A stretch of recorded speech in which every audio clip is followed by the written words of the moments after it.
Hi, I'm Dr. Gail Gross, and this is podcast number 3 in our series on stress and post-traumatic stress disorder. Today, we are dealing with something completely unknown to us, COVID-19, and the uncertainty of it makes you feel vulnerable and fearful. Plus, we are being isolated from one another, and that makes us lonely. And when you are fearful and lonely and uncertain and insecure, you overproduce stress hormones. One in particular, cortisol, has a tremendous effect on your body and your mind. When you're not stressed, it's a good thing. When you are stressed, you overproduce it, and it is a bad thing. The signal for cortisol comes from our amygdala, where your emotions live. Now, the amygdala is normally the low part of your brain. It's where flight or fight comes from, a system that we've used since primitive days to either fight that tiger as a caveman would or run away. But you're not fighting that physical tiger anymore. Now you are fighting emotional tigers. So you can't run away. Instead, you have to deal with them. And because you have to deal with them, all of the cortisol that your body is overproducing to help you fight that physical tiger doesn't leave your body.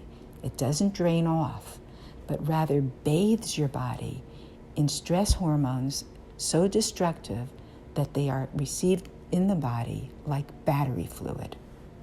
So, this overproduction of cortisol can actually change your brain architecture and your impulse control.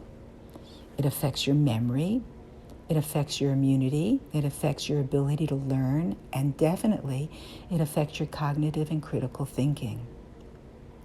Your critical thinking is housed in your prefrontal cortex, the part of your brain that separates you from all other primates. The prefrontal cortex is larger in us than in other primates, and that's where your executive function comes from, your abstract thinking. But when you are stressed, that system, that process slows down. And even though under normal circumstances, the prefrontal cortex is the captain of your ship, when you're stressed, it becomes the servant to your emotions, to your amygdala. So the amygdala actually increases in volume from the stress hormone cortisol, and it becomes the captain of your ship. Now, you are ruled by your emotions, the low part of your brain. And then there's the hippocampus, the part of your brain where learning lives, where memory lives. And when you are under stress and overproducing cortisol, the hippocampus becomes narrower. Now, it can become narrow temporarily if your stress is temporary. However, if your stress is consistent, these changes in your brain remain. In fact, you can look at your brain through an MRI or a CAT scan, and you can see if you actually are exhibiting the characteristics and brain function similar to post-traumatic stress disorder, something called shell shock during World War I.